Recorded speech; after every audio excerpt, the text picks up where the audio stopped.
ഒരാളുടെ പൈസയോ ഒരു ബിൽഡറിന്റെ ഒരു ഇൻവെസ്റ്റേഴ്സിന്റെ പൈസ കള്ളക്കടത്ത് പണമോ അല്ലെങ്കിൽ അവിടുത്തെ പണമോ ഇവിടുത്തെ പണമൊന്നും ഇവിടെ ഇല്ല ഇല്ല ഇല്ല ഇല്ല. അവിടെ നിയമവിധേയമായ പണത്തോടൊപ്പം തന്നെ സ്രോതസ് വെളിപ്പെടുത്താനാകാത്ത കള്ളപ്പണവും ഒഴുകാറുണ്ട് എന്നത് ഈ രംഗത്തെ പരസ്യമായ രഹസ്യമാണ്. കുറച്ചും കൂടി വലിയ അടുപ്പം ഈ ലതാ നമ്പൂതിരിയുമായിട്ടൊക്കെ ഉണ്ടായി. അതായത് എന്താണ് കൃഷ്ണ നമ്പൂതിരിയുടെ ഭാര്യയായിട്ടുള്ള ലതാ നമ്പൂതിരിയായിട്ട് CJ റോയ്ക്ക് നല്ല അടുപ്പമുണ്ട്. അപ്പൊ അടുപ്പമുണ്ട്. ರೀಪೇಮೆಂಟ್ ಆ್ಯಂಡ್ ಇಂಟ್ರೆಸ್ಟ್ ಆ ಬಡ್ಡಿ ಕಟ್ಟೋದು ಈಸಿ ಅಲ್ಲ, ಆಮೇಲೆ ಆ ಪ್ರಿನ್ಸಿಪಲ್ ವಾಪಸ್ ಕೊಡಬೇಕಲ್ಲ. Hi guys, welcome back. CJ Roy മരണപ്പെട്ടതുമായിട്ട് ബന്ധപ്പെട്ട് പല വാർത്തകളാണ് ഈ അടുത്തായിട്ട് പുറത്തു വന്നുകൊണ്ടിരിക്കുന്നത്. നിങ്ങൾ അങ്ങൊക്കെ കേൾക്കുന്നുണ്ടാവും. ഈ ഒരു മനുഷ്യൻ മരണപ്പെട്ടിട്ടുണ്ടായിരുന്നില്ല എന്നുണ്ടെങ്കിൽ ഇന്ത്യയിലെ പല ബിഗ് ഷോട്ട്സിൻ്റെ സിനിമ രാഷ്ട്രീയ മേഖലകളിലുള്ള പല ബിഗ് ഷോട്ട്സിനെ പറ്റിയുള്ള ചില ഞെട്ടിക്കുന്ന കാര്യങ്ങൾ ഒരുപക്ഷെ പുറത്ത് വന്നേനെ. അത് പുറത്ത് വരാതിരിക്കാൻ വേണ്ടിയിട്ട് കൂടി തന്നെയാണ് ആ മനുഷ്യൻ സ്വയം ജീവൻ ഇല്ലാണ്ടാക്കിയിട്ടുള്ളത്. കഴിഞ്ഞ വീഡിയോ നമ്മൾ ചെയ്തപ്പോൾ സംസാരിച്ചിരുന്നു, നീണ്ട കുറച്ചധികം കാലങ്ങളായിട്ട് തന്നെ അദ്ദേഹത്തിന് ഭയങ്കരമായിട്ടുള്ള സ്ട്രെസ്സിലൂടെയും കാര്യങ്ങളൊക്കെ പ്രഷറിലൂടെയൊക്കെ പൊക്കോണ്ടിരിക്കുകയായിരുന്നു. അപ്പം അതിനകത്ത് ഈ മനുഷ്യൻ്റെ ഈ ഇത്രയും കഷ്ടപ്പെട്ട് പടുത്തുയർത്തിയേക്കുന്ന ഈ ഒരു സാമ്രാജ്യം ഇല്ലാണ്ടായാലോ എന്നുള്ള ഒരു പീരിയോടൊപ്പം തന്നെ ഇതിലെ പല ആളുകളുടെ ഈ പറയുന്ന സിനിമ രാഷ്ട്രീയ മേഖലയുള്ള പല ആളുകളും കോൺഫിഡൻറ്റ് ഗ്രൂപ്പിനെ കണ്ടുകൊണ്ടിരുന്നത് അവരുടെ കള്ളപ്പണം വെളുപ്പിക്കുക എന്നുള്ള രീതിയിലൊക്കെ തന്നെയായിരുന്നു. അങ്ങനെ ഇരിക്കെ ഈ എൻഫോഴ്സ്മെൻറ്റിൻ്റെ ഒക്കെ ഇടപെടലുകളൊക്കെ ഭയങ്കര രൂക്ഷമായിട്ട് വന്നു തുടങ്ങിയപ്പോഴത്തേക്കിനും ഇന്നല്ലെങ്കിൽ നാളെ ഞങ്ങളെയും പൊക്കിയാലോ അല്ലെങ്കിൽ എന്നെയും പൊക്കിയാലോ എന്നുള്ള പേടി കൊണ്ട് ഈ ഇൻവെസ്റ്റ് ചെയ്തേക്കുന്ന പല ആളുകളും ഈ പല ബിഗ് ഷോട്ട്സും ഈ മനുഷ്യനെ ഈ പൈസ തിരിച്ചു കൊടുക്കണമെന്ന് പറഞ്ഞുകൊണ്ട് ഭയങ്കരമായിട്ട് പ്രഷറും സ്ട്രെസ്സൊക്കെ കൊടുക്കുന്ന ഒരവസ്ഥയിലോട്ട് കാര്യങ്ങൾ പോയി. എടേ ബിസിനസ് അല്ലേടി, പൈസ പെട്ടെന്ന് തിരിച്ചു കൊടുക്കാമെന്ന് പറയാമെന്ന് പറഞ്ഞാൽ അത്രയും പ്രയാസമുള്ളൊരു കാര്യമാണ്. അപ്പോൾ അങ്ങനെയുള്ളപ്പം ഇത്രയും കാര്യങ്ങൾ വരികയും പിന്നീട് ഈ ഒരു റെയ്ഡ് അദ്ദേഹത്തിൻ്റെ ഓഫീസിലോട്ട് വരികയും ചെയ്തപ്പോഴത്തേക്കിന് ഇത് മുന്നോട്ട് പോയി കഴിഞ്ഞാൽ ആ മനുഷ്യൻ ജീവനോടെ ഇരുന്ന് കഴിഞ്ഞാൽ ആ മനുഷ്യൻ അത്രത്തോളം അല്ലെങ്കിൽ ആ മനുഷ്യനെ അത്രത്തോളം ട്രസ്റ്റ് ചെയ്തേക്കുന്ന ആൾക്കാർക്ക് ഇനി നാളെ ഒരു പ്രശ്നം ഉണ്ടാവരുത് എന്നുള്ള കാര്യങ്ങൾ വിചാരിച്ചിലൂടെയൊക്കെ തന്നെയാണ് ആ മനുഷ്യൻ സ്വയം ജീവൻ ഇല്ലാണ്ടാക്കിയിട്ടുള്ളത്. ഇനി നമുക്കിത് വിശദമായിട്ട് തന്നെ നമുക്ക് മുന്നോട്ട് സംസാരിക്കാം. എന്താണെങ്കിലും TA ജോസഫ് കോൺഫിഡൻറ്റ് ഗ്രൂപ്പിൻ്റെ MD ആണ്. പുള്ളി വന്നിട്ട് റീസെൻ്റ് ആയിട്ടൊരു വീഡിയോയിൽ വന്ന് കുറച്ച് കാര്യങ്ങൾ സംസാരിക്കുന്നുണ്ട്. അപ്പം ഈ ഒരു വീഡിയോ ഇട്ടേക്കുന്നത് ശരിക്കും ഇങ്ങനെ ഈ ഒരു കോൺഫിഡൻറ്റ് ഗ്രൂപ്പിനെ പറ്റിയിട്ട് പല കാര്യങ്ങൾ അങ്ങും ഇങ്ങും ഒക്കെ കേൾക്കുന്നതായിട്ട് ബന്ധപ്പെട്ട് ഇവരുടെ ബിസിനസ്സിന് എന്തെങ്കിലും പ്രശ്നം ഉണ്ടാവും എന്നുള്ള പേടി കൊണ്ടാണോ, അതല്ല ഈ ഇൻവെസ്റ്റേഴ്സ് പല ആളുകളും അല്ലെങ്കിൽ അവരുടെ പൊയ്മുഖങ്ങൾ ഇതുപോലെ പുറത്തേക്ക് റിവീലായി പോയാലോ എന്നുള്ള പേടി കൊണ്ട്, അതായത് പല യൂട്യൂബേഴ്സൊക്കെ അങ്ങനെ പറയുന്ന അങ്ങനെ കുറച്ച് കാര്യങ്ങളൊക്കെയാണ് ഇവിടെ സംസാരിക്കുന്നത്. എന്താണെങ്കിൽ നമുക്ക് പുള്ളി പറയുന്ന കാര്യങ്ങൾ കേൾക്കാം. പിന്നെ എനിക്ക് പറയാനുള്ളത് ഈ സോഷ്യൽ മീഡിയയിലും മറ്റുമായിട്ട് പല നെഗറ്റീവ് ന്യൂസുകളൊക്കെ വരുന്നുണ്ട്. പിന്നെ നമ്മൾക്കറിയാം നമ്മൾ മലയാളികളുടെ ഒരു നേച്ചറാണല്ലോ. അപ്പോൾ ആ നെഗറ്റീവ് ന്യൂസിനെ കുറിച്ച് നിങ്ങൾ ചിന്തിക്കണം. പല അലിഗേഷൻ പല കാര്യങ്ങൾ എന്തോ ഞങ്ങളുടെ കമ്പനിയുടെ അകത്ത് ബോർഡിലുള്ള ആളെ പോലെയാണ് അവരോട് സംസാരിക്കുന്നത്. അത് പൈസ കൊടുക്കാണ്ട് പൈസ അവിടെ നിന്നെടുത്തു കട്ടു മറ്റത് എന്നൊക്കെ പറഞ്ഞ് പല കാര്യങ്ങൾ പറഞ്ഞു വരുന്നുണ്ട്. ഇതൊന്നും ഒരു സ്ഥാനവും കമ്പനിയിലില്ല. ഞങ്ങളെ എല്ലാവരും കഷ്ടപ്പെട്ട് പണിയെടുത്ത് ഞങ്ങളാണ് ചെയർമാൻ ടിൽ ദ സെക്യൂരിറ്റി വരെ കഷ്ടപ്പെട്ട് ജോലി ചെയ്ത് നല്ല രീതിയിൽ മാർക്കറ്റ് ചെയ്ത് നല്ല രീതിയിൽ കൺസ്ട്രക്ഷൻ ചെയ്ത് മുന്നോട്ട് പോയി അന്നു വേണ്ട ആഹാരത്തിനുള്ള പണിയെടുത്തിട്ടാണ് ഞങ്ങൾ ഈ കമ്പനിയെ കെട്ടിപ്പുറത്തിരിക്കുന്നത്. അല്ലാതെ ഒരാളുടെ പൈസയോ ഒരു ബിൽഡറിന്റെ ഒരു ഇൻവെസ്റ്റേഴ്സിന്റെ പൈസ കള്ളക്കടത്ത് പണമോ അല്ലെങ്കിൽ അവിടുത്തെ പണമോ ഇവിടുത്തെ പണമൊന്നും ഇവിടെ ഇല്ല ഇല്ല ഇല്ല ഇല്ല അത്രേ ഉള്ളൂ. മനസ്സിലായില്ലേ? ഇതൊന്നും നിങ്ങൾ കേട്ട് ഗണിക്കണം. എന്നാലും ഇവരെ ഉണ്ടെങ്കിൽ വരട്ടെ, അതൊക്കെ ആയിട്ട് വരട്ടെ, അപ്പോൾ നമുക്കത് നോക്കാം. ആക്ച്വലി അദ്ദേഹം ഇവിടെ വന്ന് സംസാരിക്കുന്നത് കോൺഫിഡൻറ്റ് ഗ്രൂപ്പിന് മുന്നോട്ടുള്ള ഇനി യാത്രയിൽ എവിടെയെങ്കിലും ഈ ബുദ്ധിമുട്ടുകൾ ഉണ്ടാവാതിരിക്കാൻ വേണ്ടിയിട്ടാണോ ഈ ഒരു കാര്യം പറയുന്നത്, അതല്ല CJ റോയ് എന്ന് പറയുന്ന വ്യക്തി മരണപ്പെട്ടേക്കുന്ന പല ആളുകളുടെയും പേര് പുറത്ത് വരാതിരിക്കാൻ വേണ്ടിയിട്ട് കൂടിയാണ്. അങ്ങനെയുള്ളപ്പോൾ ഇനിയും യൂട്യൂബേഴ്സ് ഇങ്ങനെ പല വീഡിയോസ് കാര്യങ്ങളൊക്കെ ചെയ്ത് ഇതിലേറെയെങ്കിലും ഒക്കെ പേരുകൾ പുറത്തോട്ട് വന്നാലോ എന്നുള്ള കാര്യം കൊണ്ട് കൂടിയാണോ ഇത്തരത്തിൽ ഒരു കാര്യം സംസാരിച്ചേക്കുന്നത് എന്നുള്ളത് എനിക്ക് മനസ്സിലാവണില്ല. എന്താണെങ്കിലും കള്ളപ്പണം വെളുപ്പിക്കുക ഇങ്ങനത്തെ ഇല്ല എന്ന് തന്നെയാണ് അദ്ദേഹം ഇവിടെ ആവർത്തിച്ച് പറയുന്നത്. അങ്ങനത്തെ ഒരു കാര്യമേ ഇല്ല. ഇവർ കഷ്ടപ്പെട്ടാണ് ഇത്രയും ചെയ്തത്. ഓഫ് കോഴ്സ് ആ ഒരു കഷ്ടപ്പാടില്ല, ഒരിക്കലും ഇങ്ങനൊരു സാമ്രാജ്യം ഉണ്ടാക്കാൻ പറ്റില്ല. എന്നാൽ കഴിഞ്ഞ വീഡിയോയിൽ നമ്മൾ സംസാരിച്ചിരുന്നു, എത്ര കൊടിമുടികൾ കീഴടക്കാനെ കൊണ്ട് നമ്മൾ പോവുകയാണെന്ന് പറഞ്ഞാൽ കൂടി പോകുന്ന വഴികളിൽ അല്ലെങ്കിൽ പിന്നിട്ട വഴികളിൽ ചെറിയ ജീവജാലങ്ങളോ ചില ജന്തുക്കളെയൊക്കെ നമ്മൾ അറിയാതെയൊക്കെ ചവിട്ടി അരയ്ക്കുന്ന ഒരു കാര്യം ഉണ്ടാവും. മറ്റാർക്കെങ്കിലുമൊക്കെ ഒരു ബുദ്ധിമുട്ടുകൾ എവിടെയെങ്കിലുമൊക്കെ ഉണ്ടാവും. അങ്ങനെയാണല്ലോ. അത് അങ്ങനെ ഒന്നുമേ സംഭവിച്ചിട്ടില്ല എന്നൊക്കെ പറയുന്നത് അതൊക്കെ വളരെ റെയറസ്റ്റ് ഓഫ് ദ റെയറസ്റ്റ് എന്ന് മാത്രമേ നമുക്ക് അങ്ങനത്തെ കാര്യങ്ങൾ നമുക്ക് പറയാൻ പറ്റുകയുള്ളൂ. ഓക്കെ, ഇത് മുന്നോട്ടാണെന്ന് നിങ്ങൾക്ക് മനസ്സിലാവും. ഇനി ഒന്നുമില്ല എന്നുള്ള രീതിയിൽ പറയുമ്പോഴത്തേക്കിന് News 18 വന്നേക്കുന്നൊരു ന്യൂസ് ഉണ്ട്. ഇദ്ദേഹത്തിനെ മരണത്തിലോട്ട് നയിച്ച കാരണമായിട്ട് ബന്ധപ്പെട്ട് പറയുന്ന കാര്യമാണ്. നമുക്കതൊന്ന് കേൾക്കാം. ബിസിനസ്സിലെ പ്രതിസന്ധികളെക്കാൾ ഉപരിയായി തന്നെ വിശ്വസിച്ച് പണം ഏൽപ്പിച്ചവരുടെ ഭയവും സമ്മർദ്ദവുമാണ് റോയിയെ ഇത്തരമൊരു കടുത്ത തീരുമാനത്തിലേക്ക് നയിച്ചതെന്ന നിഗമനം കേരളത്തിലെയും കർണാടകയിലെയും ബിസിനസ് രാഷ്ട്രീയ വൃത്തങ്ങളെ ഒരുപോലെ പിടിച്ചുലയ്ക്കുന്നു. ഒരു സാധാരണ വ്യവസായി മാത്രമായിരുന്നില്ല, വിപണിയുടെ നാടിമിടിപ്പ് തിരിച്ചറിഞ്ഞ ഒരു തന്ത്രജ്ഞനായിരുന്നു CJ റോയ്. കോൺഫിഡന്റ് ഗ്രൂപ്പിനെ ദക്ഷിണേന്ത്യയിലെ ഏറ്റവും വിശ്വസനീയമായ ബ്രാൻഡുകളിൽ ഒന്നാക്കി മാറ്റുന്നതിൽ അദ്ദേഹത്തിന്റെ ദീർഘവീക്ഷണം വലിയ പങ്കുവഹിച്ചു. നൂറുകണക്കിന് ഫ്ളാറ്റുകളും വില്ലകളും വാണിജ്യ സമുച്ചയങ്ങളും അദ്ദേഹത്തിന്റെ കീഴിൽ ഉയർന്നു വന്നു. എന്നാൽ റിയൽ എസ്റ്റേറ്റ് എന്നത് വെറുമൊരു നിർമ്മാണ മേഖലയല്ല, മറിച്ച് വലിയ തോതിലുള്ള മൂലധന നിക്ഷേപം ആവശ്യമുള്ള ഒരു ചതുരംഗ കളമാണ്. അവിടെ നിയമവിധേയമായ പണത്തോടൊപ്പം തന്നെ സ്രോതസ് വെളിപ്പെടുത്താനാകാത്ത കള്ളപ്പണവും ഒഴുകാറുണ്ട് എന്നത് ഈ രംഗത്തെ പരസ്യമായ രഹസ്യമാണ്. റോയിയുടെ വളർച്ചയുടെ കാലഘട്ടത്തിൽ രാഷ്ട്രീയക്കാരും സിനിമാ താരങ്ങളും തങ്ങളുടെ നിക്ഷേപങ്ങൾക്കായി ഏറ്റവും സുരക്ഷിതമായ താവളമായി കണ്ടത് കോൺഫിഡന്റ് ഗ്രൂപ്പിനെയായിരുന്നു. ഈ വലിയ ബന്ധങ്ങളാണ് ഒടുവിൽ അദ്ദേഹത്തിന് വിനയായി മാറിയത്. CJ റോയിയുടെ ബിസിനസ് സാമ്രാജ്യങ്ങളിലേക്ക് പണം ഒഴുക്കിയവരിൽ ഭൂരിഭാഗവും കേരളത്തിലെയും കർണാടകത്തിലെയും പ്രമുഖ രാഷ്ട്രീയ നേതാക്കളും മലയാളം കന്നഡ സിനിമാ മേഖലയിലെ മുൻനിര താരങ്ങളുമായിരുന്നു എന്നാണ് അന്വേഷണ സംഘം നൽകുന്ന സൂചന.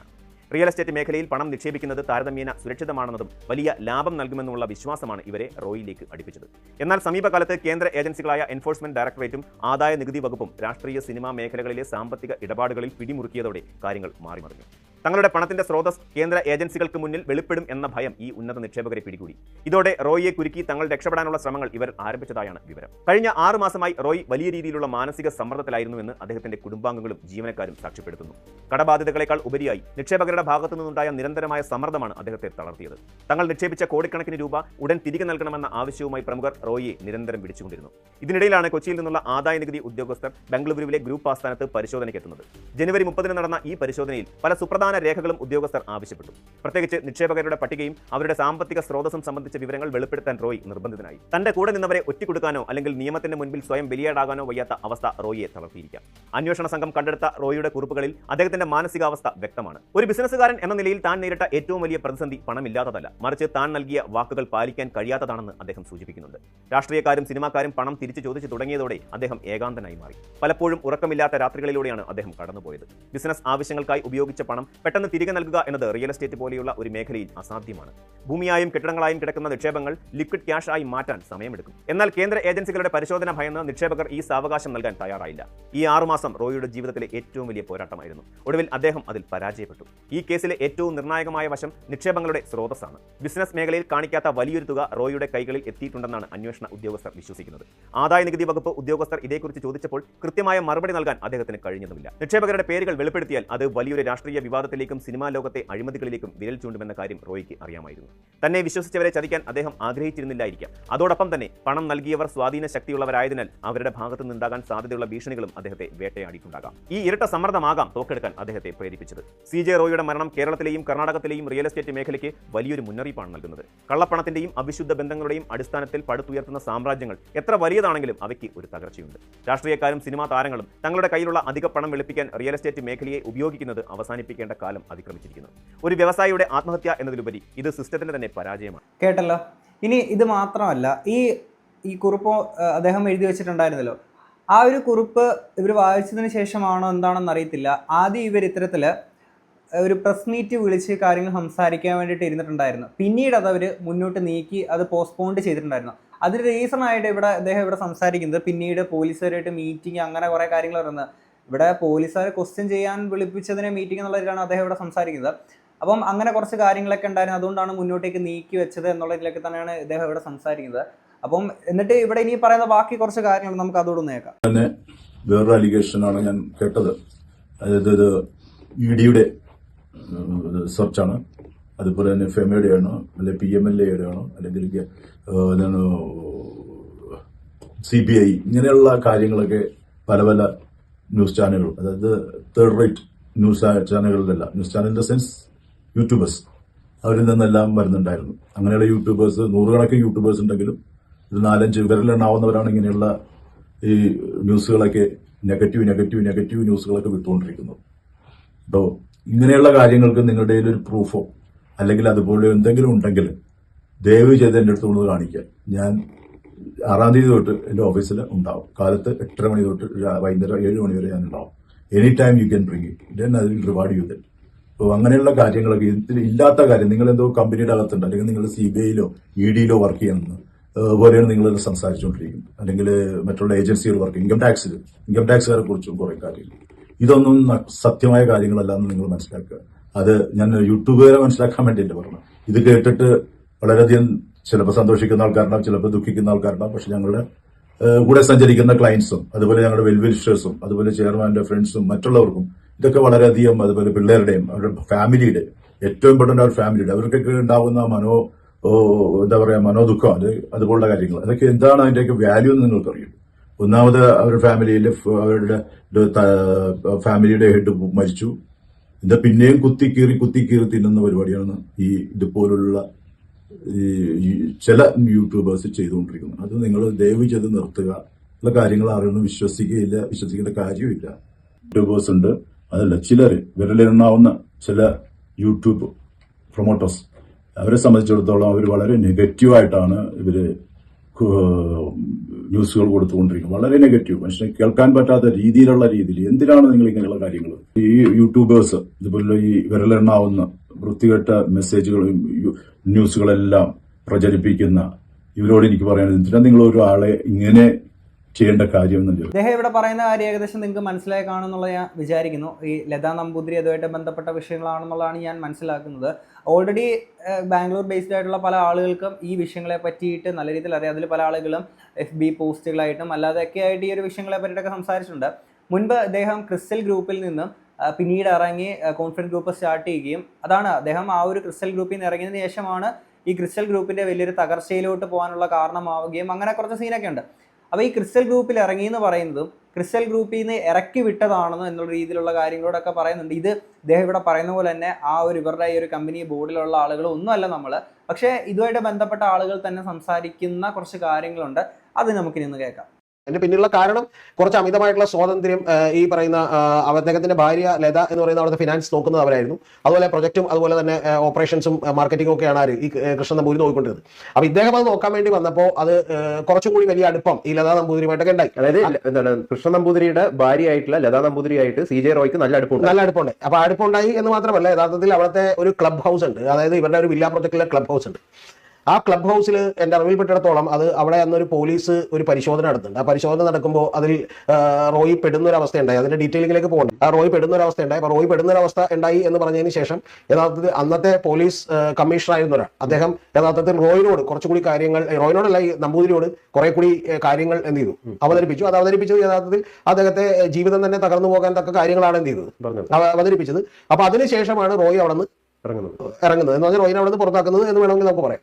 അപ്പൊ റോയിനെ ഇതൊക്കെ നേരത്തെ തന്നെ ബാംഗ്ലൂരിലുള്ള എല്ലാവർക്കും അറിയാവുന്ന കാര്യമാണ് കേട്ടോ, ആരും പറയുന്നില്ലെന്ന് മാത്രമാണ്. പിന്നെ രണ്ടാമത്തെ കാര്യം അങ്ങനെ പുറത്താക്കിയതിന് ശേഷം ശരിക്കും എന്ത് പറ്റിയെന്ന് വെച്ചിട്ടുണ്ടെങ്കിൽ റോയി പല ഇന്റർവ്യൂകളിൽ ഇരുന്ന് പറയുന്നത്, അതാണ് എന്നെ അത്ഭുതപ്പെടുത്തുന്നത്. ഇത് മിണ്ടാതിരുന്ന പോലെ ഞാൻ പറ്റിച്ചിട്ടില്ല മാത്രമല്ല, റോയി പറയുന്നത് ചോദിച്ച എല്ലാം അവർക്ക് കൊടുത്തു എന്നാണ്. അങ്ങനെ ആരെങ്കിലും കൊടുക്കും?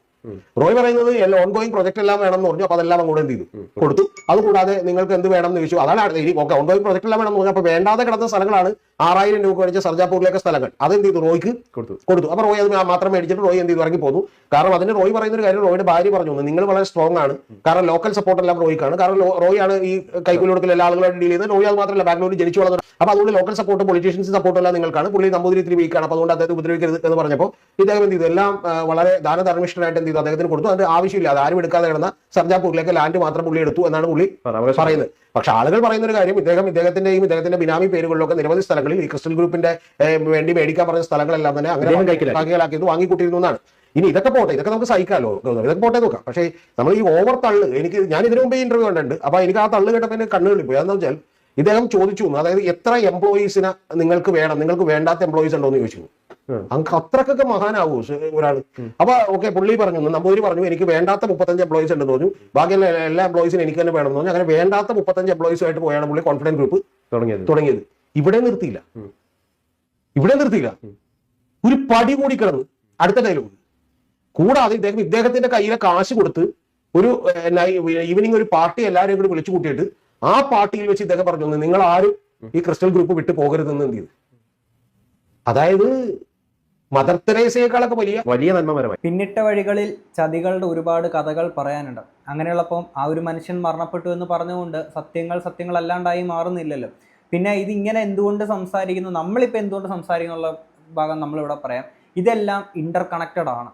ഓക്കെ, കാര്യം ഈ ചതികളുടെ വഴി അന്ന് മുതൽ തുടങ്ങി ഇങ്ങനെ ഓരോ കാര്യങ്ങൾ വരുമ്പോൾ ശത്രുക്കളുടെ എണ്ണം കൂടും ഇല്ലേ? പിന്നീട് ഇതിനകത്ത് പല ആളുകളും അവരുടെ കള്ളപ്പണം വെളുപ്പിക്കുക എന്നുള്ള രീതിയിലുള്ള പല ബിഗ് ഷോട്ട്സ് ഇതിനകത്തോട്ട് വരുമ്പോഴത്തേക്കിന് അവർക്ക് പെട്ടുപോകും എന്നുള്ളൊരു പേടിയിൽ നിന്നും അവർക്ക് പൈസ പിന്നീട് തിരിച്ച് വേണം എന്നുള്ള രീതിയിലൊക്കെ പറയുമ്പോഴത്തേക്കിന് പിന്നീട് അതിൻ്റെ ഭീഷണികൾ അത് ഇതെന്നൊക്കെ പറയുമ്പോഴത്തേക്കിന് ഇതെല്ലാം എവിടെ മുതൽ തുടങ്ങി എന്നുകൂടി നമ്മൾ ആലോചിക്കണ്ടേ. ഓക്കെ, ഇനി ഇതിനകത്ത് ഇദ്ദേഹം മുൻപ് ഒരു ഇൻ്റർവ്യൂവിനകത്ത് CJ റോയ് വന്ന് പറഞ്ഞേക്കുന്ന ഒരു കാര്യമുണ്ട്. ഇവർക്ക് ഒരു ഡെബിറ്റ് അല്ലെങ്കിൽ ഒരു കടവും ഇല്ലാതെയാണ്, ഒരു ലോൺ പോലും ഇല്ലാതെയാണ് ഓരോ കാര്യങ്ങൾ ചെയ്യുന്നത് എന്നുള്ള രീതിയിൽ പറയുന്നുണ്ട്. അതായത് അദ്ദേഹത്തിൻ്റെ മുമ്പ് ആ ഒരു ഫ്ലൈറ്റ് വാങ്ങിയത് പോലും അതിനകത്ത് ഒരു കടവും ഇല്ലാതെ എന്നുള്ള രീതിയിലൊക്കെ തന്നെ ആയിരുന്നല്ലോ മുമ്പ് സംസാരിച്ചിരുന്നത്. ഇനി ഒരു ബിസിനസിൻ്റെ കാര്യത്തെ പറ്റിയിട്ട് അദ്ദേഹം പറഞ്ഞിരിക്കുന്ന കാര്യം ഒന്ന് കേൾക്കാം. Execution. Your product might change. Your product could be, for example, what we do could be real estate. ಇಲ್ಲ ದಿಸ್ ಫಿಲ್ಮ್ ಇಂಡಸ್ಟ್ರಿನೂ ಆಗಿರ್ಬೋದು, ಇಲ್ಲ ಹಾಸ್ಪಿಟಾಲಿಟಿ ಆಗಿರ್ಬೋದು, ಇಲ್ಲ ಗಾಲ್ಫ್ ಕೋರ್ಸ್ ಆಗಿರ್ಬೋದು. ಇದು ಏನೇ ಆಗಲಿ, if you have your business framework correctly, if you manage your finances correctly, products can change, but still you can do all of these businesses. So what we follow is that we make a good framework for the business discipline and follow that discipline in all that we do. So one of the biggest discipline we do is that we are a zero debt company. What does it mean zero debt? And we don't leverage any loan. So the company does not have extra burden of repayment and interest. ಬಡ್ಡಿ ಕಟ್ಟೋದು easy ಅಲ್ಲ, ಆಮೇಲೆ ಆ principal ವಾಪಸ್ ಕೊಡಬೇಕಲ್ಲ, ಅದು easy ಅಲ್ಲ. Lot of people think that any funding is free ಅಂತ. There is no free meal. So we have a discipline that any business that we do, we don't take any sort of loans in that business. So basically what happens is that if you look at the real estate project, why we have never taken any construction funding or project funding is for one reason, is that we sell dreams to customers. It's a dream. So on a dream, if you have external borrowing and funding, it becomes difficult to deliver the dream. So that is the logic that we follow, and that is the logic that we continue, so that none of our real estate project we have gone for a project funding or project loan. So what we do is that we make sure that these we don't pledge our property and take loan, and we don't take construction loan. So every industry goes through a recession. Whether it's real estate, whether it's automobile, whether it is consumer, FMCG, goes through ups and downs. So if you don't have loan repayment, your success rate is much higher than a company which has got debt on the company. So this is our logic. So we try to have an internal accruals to manage our fund flow and to manage our expenses. ഇത് കേൾക്കുമ്പോൾ ഒരു common man എന്ന നിലയിൽ എനിക്ക് തോന്നിയേക്കുന്നൊരു സംശയം ഞാൻ പ്രകടിപ്പിക്കുകയാണ്. ചിലപ്പോൾ പല ആളുകൾക്കും ഇത് ഉൾക്കൊള്ളാൻ പറ്റിയെന്ന് വരത്തില്ല. എന്താണെന്ന് വെച്ചാൽ ഇങ്ങനെ ഒരു കടവും ഇല്ലാതെ ഇങ്ങനെ ഇത്രയും വലിയൊരു സാമ്രാജ്യം പടുത്തുയർത്തിയെന്ന് അദ്ദേഹം ഇവിടെ സംസാരിക്കുമ്പോൾ അങ്ങനെ പറ്റുന്നുണ്ടെങ്കിൽ വളരെ ബ്രില്യൻ്റ് ആയിട്ടുള്ളൊരു കാര്യം തന്നെയാണ്. പക്ഷെ അങ്ങനെ ഒരു കടം ഇല്ല, അങ്ങനത്തെ ഒരു ഡെബിറ്റോ അങ്ങനെ ഒന്നും ഇല്ലാത്ത രീതിയിൽ വന്നെന്ന് പറയുമ്പോഴത്തേക്കിന് ഈ പല ആളുകളും ഇതിനകത്ത് ഇൻവെസ്റ്റ് ചെയ്തു, കള്ളപ്പണം വെളുപ്പിക്കുക എന്നുള്ള രീതിയിൽ കുറേ സാധനം പറയുന്നുണ്ടല്ലോ. അപ്പോൾ അതൊക്കെ ഇങ്ങോട്ടേക്ക് ഉപയോഗിച്ച് കഴിഞ്ഞാൽ പോലും ഈ പറയുന്ന കടവും കാര്യങ്ങളുടെ അല്ലെങ്കിൽ ലോൺ എടുക്കേണ്ടതെന്ന ഒരു ആവശ്യകത അവിടെ വരുന്നില്ലല്ലോ, അത് ഇങ്ങോട്ടേക്ക് ഉപയോഗിച്ചാൽ മതിയല്ലോ. അപ്പോൾ അതിൻ്റെയൊക്കെ ഒരു ക്ലാരിറ്റി എന്താണ്? അപ്പോൾ നമുക്ക് ഈ ഉണ്ടാകുന്ന സംശയങ്ങൾ തീർച്ചയായിട്ടും അത് ചോദിക്കാൻ തന്നെയല്ലേ വേണ്ടത്. അപ്പം അങ്ങനെയുള്ളപ്പോൾ ഞാൻ പറയുന്നത് വെച്ചിട്ട് ഇതിനകത്തുള്ള ഈ ബിഗ് ഷോട്ട്സ് ആരാണോ അവരുടെയൊക്കെ പേരുകൾ പുറത്തോട്ട് വരണം അറിയാൻ തീർച്ചയായിട്ടും ഒരു ഇന്ത്യൻ പൗരൻ എന്ന നിലയിൽ എനിക്കും ആഗ്രഹമുണ്ട്. എന്താണെങ്കിലും ഇത്രയും കേട്ട് നിങ്ങൾക്ക് എന്താണ് തോന്നുന്നത് എന്നുള്ളത് തീർച്ചയായിട്ടും കമൻറ്റ് ബോക്സിൽ പറയാം. നമുക്ക് അടുത്തൊരു വീഡിയോ കാണാം. അപ്പോൾ ശരി, ബൈ.